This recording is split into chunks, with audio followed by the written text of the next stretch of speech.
ॐ अज्ञानतिमिरान्धस्य ज्ञानाञ्जनशलाकया चक्षुरुन्मिलितं येन तस्मै श्रीगुरवे नमः। वाञ्छाकल्पतरुभ्यश्च कृपा सिन्धुभ्येव च पतितानां पावनेभ्यो वैष्णवेभ्यो नमो नमः। नमो महावदन्याय कृष्ण प्रेम प्रदायते कृष्णाय कृष्ण चैतन्य नाम्ने गौरत्विषे नमः। हे कृष्ण करुणा सिंधो दीनबंधो जगत्पते गोपेश गोपिका कांत राधा कांत नमोस्तुते। तप्त कांचन गौरांगी राधे वृंदावनेश्वरी वृषभानुसुते देवी प्रणमामि हरिप्रिये। वृंदाये तुलसीदेव्यै प्रियायै केशवस्य च कृष्ण भक्ति प्रदे देवी सत्यवत्यै नमो नमः। श्री कृष्ण चैतन्य प्रभो नित्यानंद श्री अद्वैत गदाधर शिवसदी गौर भक्त वृंद। हरे कृष्ण कृष्ण कृष्ण हरे हरे हरे राम राम राम हरे हरे। हरे कृष्णा। सर्वप्रथम मैं अपने गुरुपाद पर ओम विष्णुपाद अष्टोत्तर शत श्री श्रीमद् भक्ति वेदांत माधव गोस्वामी महाराज के चरण कमलों में अनंत कोटि दंडवत प्रणाम ज्ञापन करता हूं। हम लोग श्रीमद् भगवद गीता के 5वें अध्याय का और 14वां श्लोक श्रवण कर रहे हैं। 5वें अध्याय का नाम है कर्म संन्यास योग। तो इसमें कर्म संन्यास की ही बात की गई है, लेकिन फिर भी हमने अपने अध्ययन के लिए इसको 4 प्रकरण में 4 भागों में विभाजित किया है। तो दूसरे श्लोक से और 13वें श्लोक तक संन्यास, कर्म संन्यास, और अभी 4 से लेके और 17 तक 4 श्लोक हैं स्वभाव के बारे में। तो ये स्वभाव प्रकरण हमारा चल रहा है। स्वभाव प्रकरण का पहला श्लोक 14वां श्लोक अध्याय का 14वां श्लोक है। तो इसमें भगवान बता रहे हैं न कृतत्वम न कर्माणि लोकस्य सृजति प्रभु न कर्म फल संयोगम स्वभावस्तु प्रवर्तते। कि भगवान न तो कर्म का सृजन करते हैं, न कृतत्व का अर्थात कर्तापन के अभिमान का, और न ही कर्मफल संयोग का अर्थात भोक्तापन के अभिमान का। ये 3 सृजन भगवान नहीं करते हैं। तो फिर कौन करता है? स्वभावस्तु प्रवर्तते। स्वभाव ही जो है वो बरत रहा है, मतलब स्वभाव के कारण ही ये तीनों उत्पन्न हुए से प्रतीत होते हैं। वास्तव में कर्तापन और भोक्तापन केवल मान्यता मात्र है, इसलिए इसको मिटाया जा सकता है। कैसे मिटाया जा सकता है? स्वभाव को बदलकर। तो स्वभावस्तु प्रवर्तते का अर्थ क्या है, उसमें हम लोगों ने श्रवण किया था पहले भी। इससे पहले भी भगवान ने बताया था गुणा गुणेषु वर्तन्त 3रे अध्याय में बताया था। फिर इसके बाद भी बताया था भगवान ने इंद्रियाणि इंद्रियार्थेषु वर्तन्त इति धारयन् 5वें अध्याय में बताया ये बात। अर्थात जिसका जैसा स्वभाव है उसके अनुरूप ही स्थिति बनती है, उस स्वभाव के अनुरूप। मतलब क्या हुआ? सतोगुण, रजोगुण और तमोगुण में से जिस गुण का भी स्वभाव पर प्रभाव होगा, अधिक प्रभाव, वैसा ही उसके द्वारा आचरण किया जाएगा। तो यहां स्वभाव शब्द वास्तव में जो हमारी मनुष्य की जो आदत है उसका वाचक माना जाएगा। मनुष्य की जो आदत बन गई है, जो उसने स्वयं बनाई है, न कि भगवान ने। क्योंकि ये तीनों चीजें, कर्म, कर्तापन और भोक्तापन, क्योंकि देखिए कर्म भी हम वही करते हैं जो हम चाहते हैं, जो हमारे मन में इच्छा होती है, और हमारे मन में इच्छा होती है हमारे स्वभाव के अनुसार। अगर हम सतोगुणी प्रधान हैं तो हमारी इच्छा होगी कि हम भगवत गीता का श्रवण करें, भजन करें। अगर हमारी राजसिक प्रधान है हमारा स्वभाव, तो हमको इच्छा होगी कि हम लोग क्रियाकलाप में व्यस्त रहें इस संसार के। ये करना है, मुझे वो करना है, मुझे वो करना है, मुझे इतना धन कमाना है। और अगर तमोगुणी प्रवृत्ति है तो वो निद्रा, आलस्य, प्रमाद, इसमें पड़ा रहेगा व्यक्ति।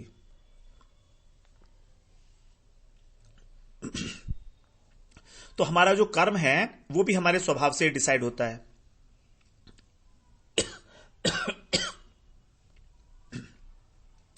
और इनका त्याग करके फिर वो निष्कामता को उपलब्ध हो सकता है।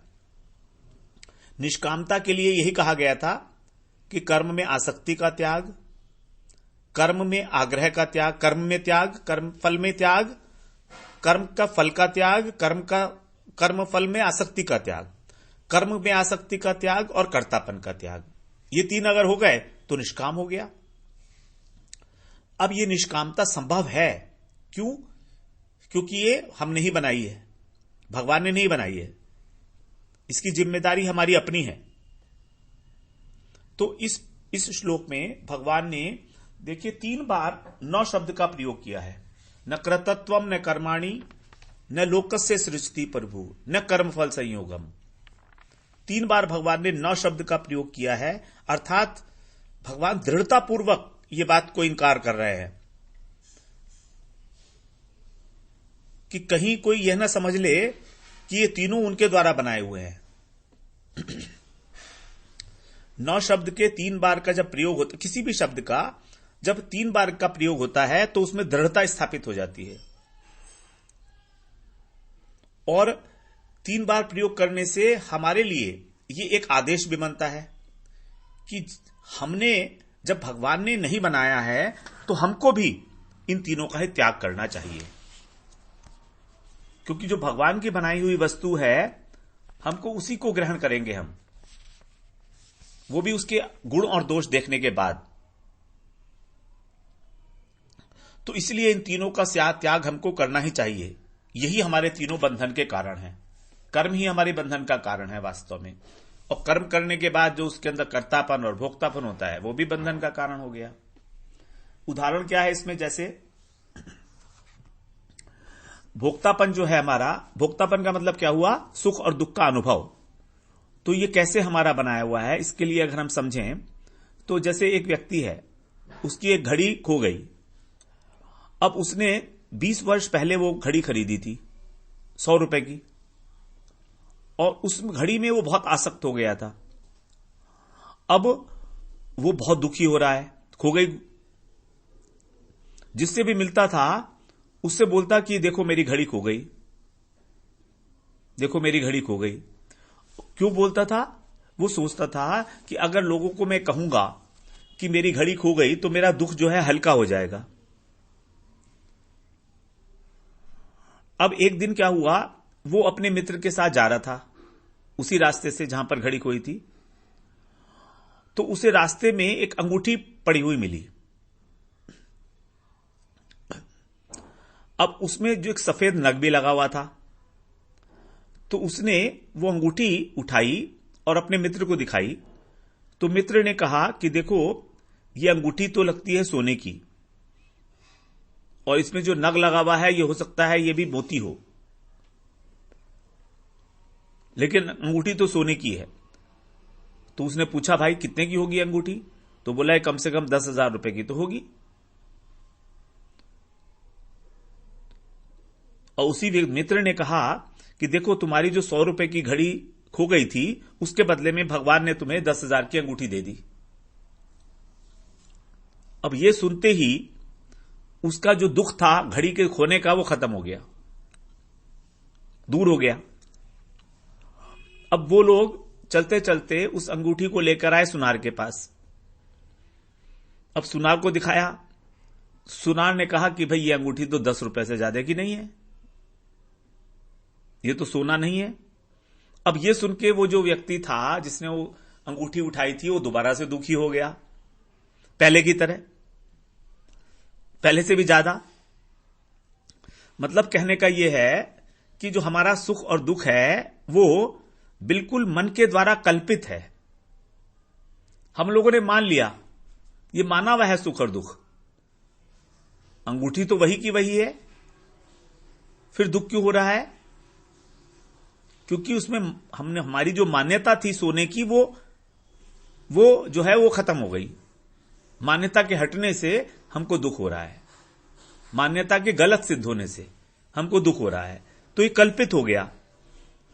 अर्थात जो सुख और दुख का है ये अनुभव, ये मन में होता है और मन के द्वारा यह अनुभव किया जाता है और मन की स्वीकृति से होता है। अगर मन स्वीकार ही नहीं करेगा तो सुख दुख नहीं होगा। तो इसमें कुछ भी सार तत्व नहीं है। सुख और दुख में खोखला है, क्योंकि भगवान ने तो बनाया नहीं ना इसको। भगवान ने नहीं बनाया है, ये हमारे ही हमारा जो अशुद्ध अंतःकरण है ये उसकी देन है हमको। तो हमने इसे बनाया है और हम ही इसको मान रहे हैं अपना, और अपना मान के सुखी और दुखी हो रहे हैं। और हमने हमारा स्वभाव बनाया है, मतलब ये हुआ। तो सुखी होना और दुखी होना यही है वास्तव में स्वभावस्तु प्रवर्तते। हमारा स्वभाव ही हमको कभी सुखी करता है और कभी दुखी करता है। और कारण इसमें क्या है? हमारा मन। जब मन की जो मान्यता होती है उसके अनुरूप होता है तो सुखी हो जाता है, और विपरीत होता है तो दुखी हो जाता है। तो इस प्रकार से हम लोगों ने 14वें श्लोक का श्रवण किया। अब हम लोग 15वें श्लोक पर आते हैं आज। नादत्ते कस्यचित् पापम न चैव सुकृतम विभुः अज्ञानेन आवृतं ज्ञानम तेन मुह्यन्ति जन्तवः। नादत्ते कस्यचित् पापम न चैव सुकृतं विभुः अज्ञानेनावृतं ज्ञानम तेन मुह्यन्ति जन्तवः। 15वां श्लोक। यहां पर पहले श्लोक में बताया था प्रभु, अब यहां पर कह रहे हैं विभु। विभु का मतलब है परमात्मा, वही जो सर्वत्र व्याप्त है, सर्वव्यापक, कण कण में असीम है, अनंत है, शक्ति संपन्न है। तो ऐसे परमात्मा न अदत्ते, अदत्ते मतलब ग्रहण करना, किसी भी प्रकार का, न कस्यचित, किसी भी के भी, कस्यचित माने किसी के भी, पापम माने पाप को ग्रहण नहीं करते। जो परमात्मा है ये किसी के पाप को भी ग्रहण नहीं करते।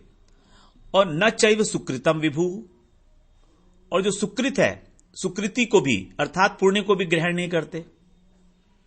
तो न तो पाप को ग्रहण करते हैं और न पुण्य को ग्रहण करते हैं। अज्ञानेन व्रतम ज्ञानम, अज्ञान के द्वारा अर्थात अविद्या के द्वारा जो आवृत ज्ञान है, अज्ञान के द्वारा ज्ञान आवृत है, अविद्या के द्वारा जो हमारा स्वाभाविक ज्ञान है वो आवृत है, ढका हुआ है। तो उस ढके हुए होने के कारण तेन माने उस आच्छादन के कारण, हमारा जो ज्ञान आच्छादित है उस आच्छादन के कारण जंतव माने सारे जीव, जितने भी जंतु हैं, मोहित हो रहे हैं। मुह्यंती माने मोहित हो रहे हैं। अब यहां पर भगवान ने मोह का कारण बताया है। मोह का कारण है कि जो हमारा स्वाभाविक ज्ञान है वो जब हमारे अज्ञान के द्वारा आवृत हो जाता है। तीसरे अध्याय में भी भगवान ने बताया था कि हमारा ज्ञान कामना से आवृत हो जाता है। 3 प्रकार से आवृत होता है हमारा ज्ञान। 3 प्रकार से आवृत होता है कामना के द्वारा, मृदु काम, मध्य काम और तीव्र काम। वो तो भगवान ने तीसरे अध्याय में बताया है। अब यहां पर बता रहे हैं अज्ञान के द्वारा आवृत होता है। तो अब यहां पर हम लोग श्रवण करते हैं। पहले इसमें सबसे पहले बताया था कि कर्मयोगी क्या करता है, अपने सभी कर्म फलों को भगवान के अर्पण करता है। तो अब स्वाभाविक है जिज्ञासा होनी कि क्या ईश्वर कर्मयोगी के अर्पित कर्मों को वास्तव में ग्रहण करता है? जो हम लोग अर्पण करते हैं क्या भगवान उसको ग्रहण करते हैं? तो यहां पर तो कह रहे हैं उसी का उत्तर दे रहे हैं यहां पर। वो बता रहे हैं कि किसी के भी ना तो पाप को ग्रहण करते हैं और ना पुण्य को ग्रहण करते हैं। जैसे हम लोगों ने पहले भी श्रवण करा है, जो जीवात्मा है वो परमात्मा का अंश है, ममैवांशो जीवलोके। लेकिन जहां तक कर्मों का संबंध है, भगवान उनसे लिंक्ड नहीं है। अर्थात भगवान का संबंध जीव से तो है, लेकिन जीव के द्वारा जो कर्म किए जा रहे हैं उनसे कोई संबंध नहीं है, क्योंकि भगवान ने बताया न कर्तृत्वम न कर्माणि लोकस्यम सृजति प्रभु। भगवान कर्म के मामले में बिल्कुल निर्लिप्त है, निष्पक्ष है, क्योंकि जैसा भी जो कर्म करता है वैसा ही वो फल भुगतता है। 4:11 में, चौथे अध्याय के 11वें श्लोक में भगवान ने बताया था, ये यथा मां प्रपद्येते तास्तैव भजामि हम। तो जो व्यक्ति जैसा भजन करता है उसके अनुरूप ही उसको फल प्राप्त होता है। जैसे सूर्य का प्रकाश हो रहा है, अब सूर्य का प्रकाश है दिन में, तो चाहे कोई श्रीमद् भगवद गीता का अध्ययन करे और या हिंसा करे या किसी जीव की हिंसा करे, मारधाड़ करे, चोरी डकारी करे, गलत काम करे, तो इसमें जो सूर्य है वो तो निरपेक्ष है। सूर्य का तो कोई रोल ही नहीं है उस चोरी में, उस कर्म में। तो ना तो ऐसा करने में और ना करवाने में सूर्य की कोई भी भूमिका नहीं है किसी भी प्रकार से, और न ही उस कर्म का जो परिणाम मिलेगा उससे सूर्य का कोई लेना देना है। यद्यपि सारी क्रियाएं सूर्य के प्रकाश में हो रही हैं, लेकिन सूर्य का कोई संबंध नहीं है। उसी प्रकार से जीवात्मा के द्वारा जो कर्म हो रहा है उसका भगवान से कोई संबंध नहीं है, यद्यपि भगवान की उपस्थिति में यह सब काम हो रहा है।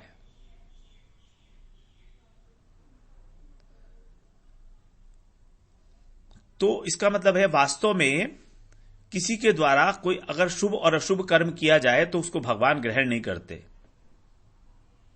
क्योंकि उनका ना तो शुभ कर्मों से किंचित मात्र संबंध है और ना अशुभ कर्मों से। तो भगवान ने मनुष्य को स्वतंत्रता भी दे रखी है, और स्वतंत्रता देने के कारण वो उन कर्मों का कर्ता स्वयं को मानता भी है और भगवान को भी मानता है कि भगवान की इच्छा से ये सब हो रहा है। और कर्म जो है, कर्म और कर्म का फल भी भगवान को अर्पण कर सकता है, स्वतंत्र है। तो इसीलिए जब मनुष्य अपने द्वारा जो उसके द्वारा जो किया गया कर्म है, जो कर्तापन है और जो फल की आसक्ति है, जब उसको भी अर्पित कर देता है भगवान को, तो भगवान क्या ग्रहण करते हैं? देखिए, दो चीजें हैं, एक तो है कर्म और एक है कर्तापन। तो भगवान कर्म को ग्रहण नहीं करते, उसके कर्तापन को ग्रहण करते हैं। उसी तरह से फल और फल की आसक्ति, तो भगवान फल को ग्रहण नहीं करते, फल की जो आसक्ति है उसको ग्रहण करते हैं। तो कर्तापन, भगवान ने उसका कर्तापन ग्रहण किया तो भी वो कर्मों के कर्ता नहीं बन गए।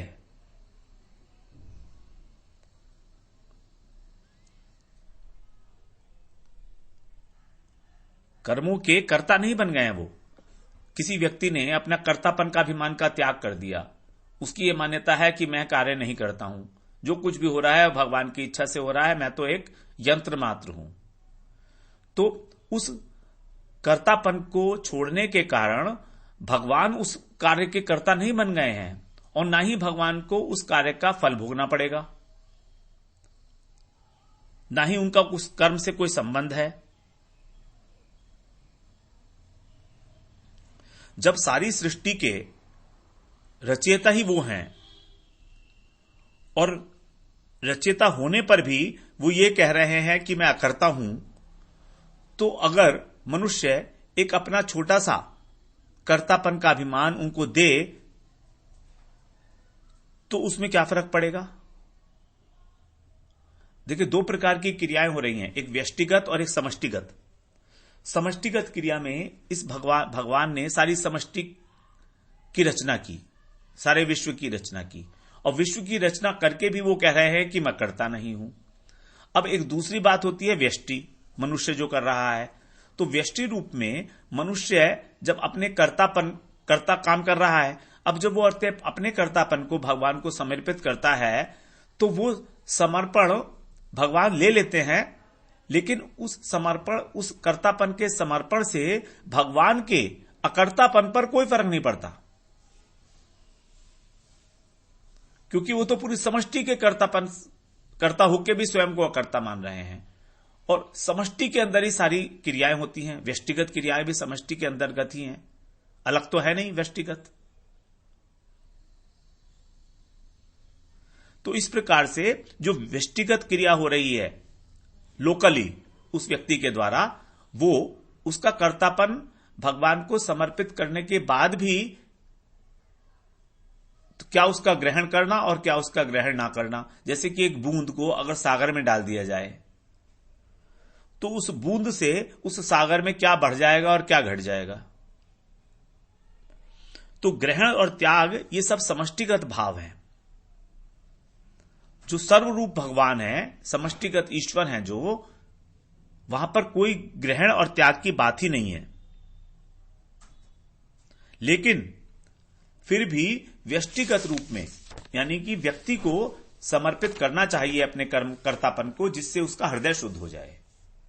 वो उसके लिए सहायतादायक है, उसके लिए लाभकारी है, हितकारी है उसके लिए।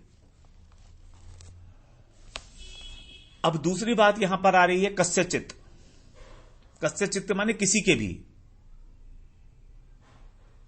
तो यहां किसी के भी से अर्थ है कि जो स्वयं को कर्ता मानता है और स्वयं को भोक्ता मानता है, ऐसा सामान्य व्यक्ति, न कि भक्त। भगवान के जो भक्त हैं, जो परम प्रेमी भक्त हैं भगवान के, उनके लिए यह बात नहीं है कि वो ग्रहण नहीं करते हैं, क्योंकि भक्त भगवान कैसे हैं, भावग्राही हैं। और भक्त भगवान को कुछ भी भावपूर्वक ही अर्पित करते हैं, प्रीतिपूर्वक। जबकि कर्मयोगी की भगवान के प्रति प्रीति नहीं है, उसका अपना उद्देश्य है अंतःकरण की शुद्धि। लेकिन भक्त का उद्देश्य नहीं है अंतःकरण की शुद्धि।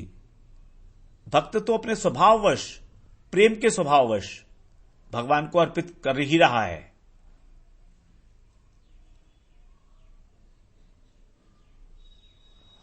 तो इस प्रकार भक्तों के द्वारा जो है वो प्रीतिपूर्वक जो कुछ भी अर्पण किया जाता है उसको तो वो ग्रहण करते ही करते हैं, चाहे वो साधारण सी चीज हो। और भगवान ने बताया भी है, पत्रम पुष्पम फलम तोयम यो में भक्त्या प्रयच्छति तदहम भक्त्या उपरहतम अश्नामी प्रियतात्मनः। 26वें श्लोक में भगवान ने यह बात क्लियर कर दी है 9वें अध्याय के, कि भक्तों के द्वारा प्रीतिपूर्वक उनको जो कुछ भी अर्पण किया जाता है प्रेम से, वो उसको प्रीति सहित अश्नामी का मतलब खाते हैं। तो यहां पर जो शब्द आया था प्रियतात्मन है, प्रियतात्मन का मतलब शुद्ध हृदय से, निष्कपट भाव से। तो जो निष्कपट भाव से प्रीति सहित भगवान को एक साधारण से साधारण वस्तु, जैसे पत्रम पुष्पम फलम तोयम, जिनके लिए कोई कीमत ही नहीं है जिनकी,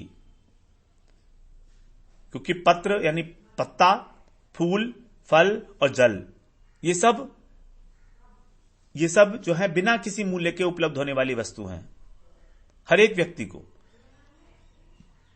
तो जब इनको प्रीतिपूर्वक भगवान को अर्पण किया जाता है एक शुद्ध अंतःकरण के व्यक्ति के द्वारा निष्कपट भाव से, तब भगवान उसको ग्रहण करते हैं। तो यहां पर जो कस्यचित है वो केवल सामान्य व्यक्ति के लिए आया है, जो कर्मयोग का ही आचरण कर रहा है केवल। उसके ऊपर अभी वो भक्ति राज्य में उसका प्रवेश नहीं हुआ है।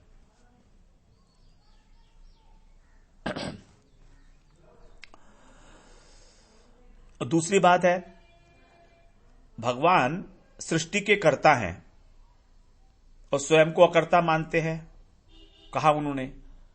तो जो वस्तुतः अकर्ता हैं वो अगर किसी का कर्तापन भी स्वीकार कर लें तो भी वो कर्ता नहीं बन जाएंगे, क्योंकि सारी की सारी जो इस संसार की सत्ता है वो समष्टि के अंदर ही आ रही है।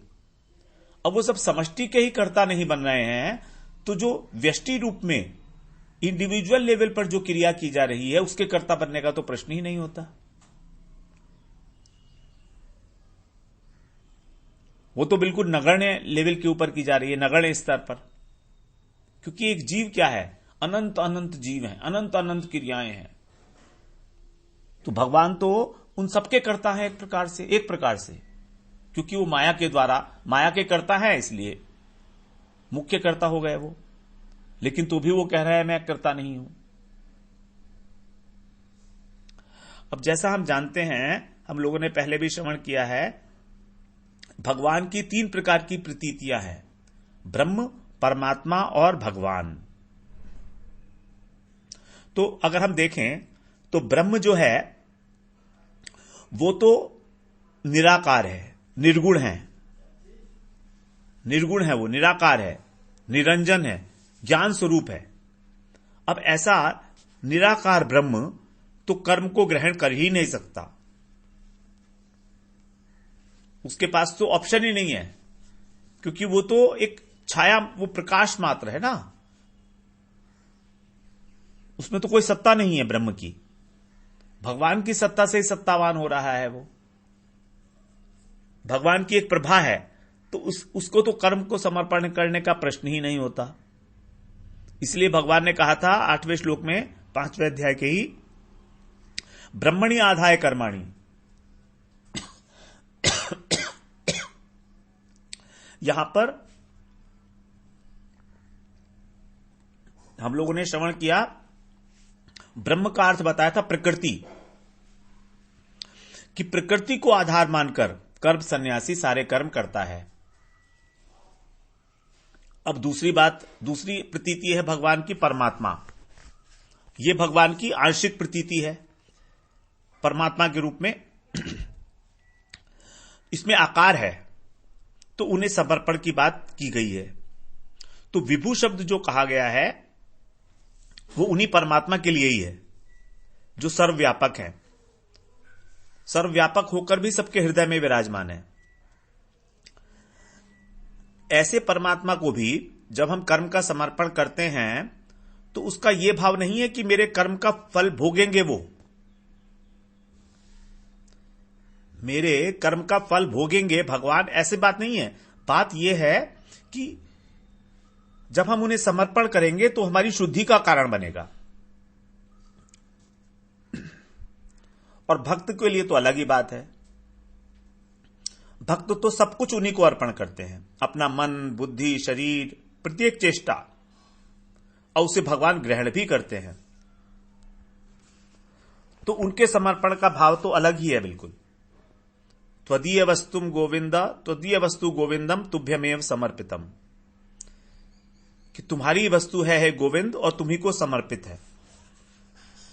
तो ये जो भाव है, इस भाव को ग्रहण करके भगवान भक्तों का तो कल्याण करते ही करते हैं। तो इस प्रकार से जो समर्पण है वो ना तो ब्रह्म को हो सकता है, परमात्मा को किया गया समर्पण भी इस बुद्धि से नहीं होगा कि परमात्मा जो है उसको ग्रहण करके उसका भोग करेंगे, क्योंकि वो तो कहते हैं ना, ये यथा माम प्रपद्यन्ते तांस्तैव भजामि हम, ये परमात्मा की बातें हैं कि जो मेरे साथ जैसा करता है उसको वैसा ही फल मिलता है। तो उसको, उनको परमात्मा को जो समर्पण किया गया है उसका भाव है कि हमको उस कर्म का फल मिले। अगर समर्पित नहीं किया है तो कर्म का फल ही नहीं मिलेगा, निष्फल हो जाएगा कर्म। और भक्त जो है उसकी तो बात, भगवान समर्पण उसका स्वीकार करते ही करते हैं। तो इस प्रकार से हम लोगों ने बात की कस्यचित। कस्यचित का मतलब है कि किसी भी व्यक्ति का, तो किस व्यक्ति का समर्पण भगवान ग्रहण करते हैं और किसका नहीं करते हैं। फिर हम अगली बार बात करते हैं कि ज्ञान को अज्ञान किस प्रकार से आवृत करता है। वांछा कल्पतरुभ्यश्च कृपा सिन्धुभ्येव च पतितानां पावनेभ्यो वैष्णवेभ्यो नमो नमः।